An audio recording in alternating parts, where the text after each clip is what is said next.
some real power. What I've got here is a Procharger F1A94, and this unit's good for right around 12 or 1300 horsepower. We're looking to make around 1,000 with the small block Chevy, and it mounts right here. The Centrifugal Supercharger is much like a turbo, but instead of using the exhaust to drive it, it's driven by the crankshaft. Now here we've upgraded the drive from a typical serpentine to a cog belt, and that eliminates any possibility of slip. Now the crankshaft at max speed is going to be at 8,000 RPM at this engine. You have a drive ratio between the drive gear and the driven gear, but also inside the housing here, we have a step-up ratio. This one is 5.4 to 1. In other words, for every turn here, the impeller is going to be turning 5.4 times faster, up to a maximum speed, as indicated on the data plate here, of 74,000 RPM. We're going to get this hooked up to an intercooler and then into the air intake, into the engine. We'll see how much boost it puts out, and we'll evaluate the whole system on the dyno.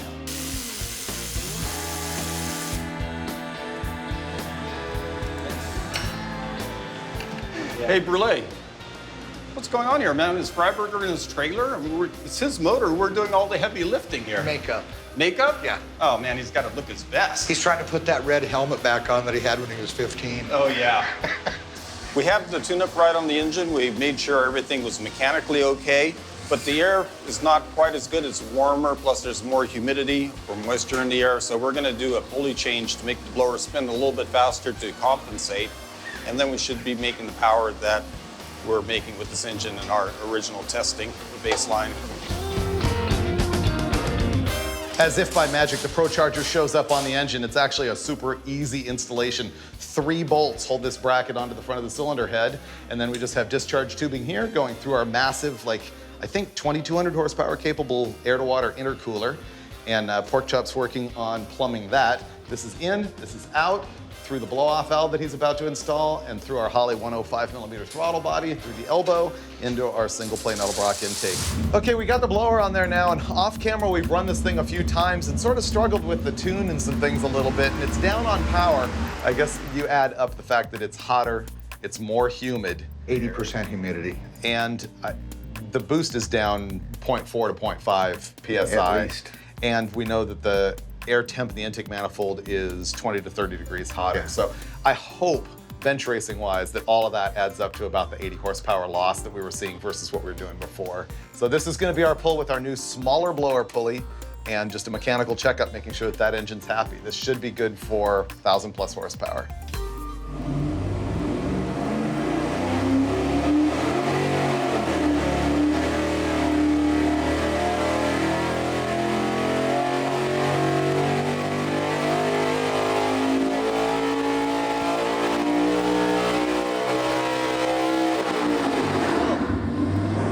Pretty good. Was it good?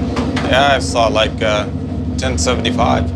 I was kind of pegged left eye on the air fuel meter and right eye on the motor. I had your trust on the AFR. I was looking at oil pressure and fuel pressure. Perfect. So yeah, that was good that time. It was a good change. Yeah.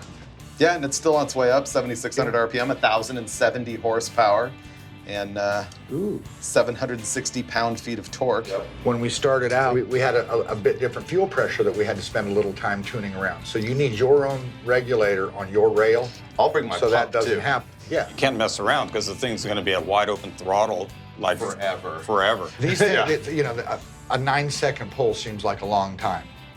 It's not anywhere close to what you're going to do to it.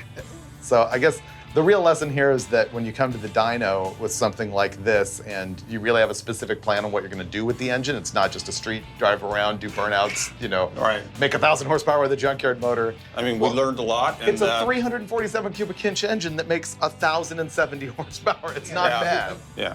Exactly. You know what? Thank you always for your help with Absolutely. my actual racing program. Yeah, it's And cool. I'll expect you to be there with me at the I will. garage. Oh, you know it. Let's go wrap this thing up.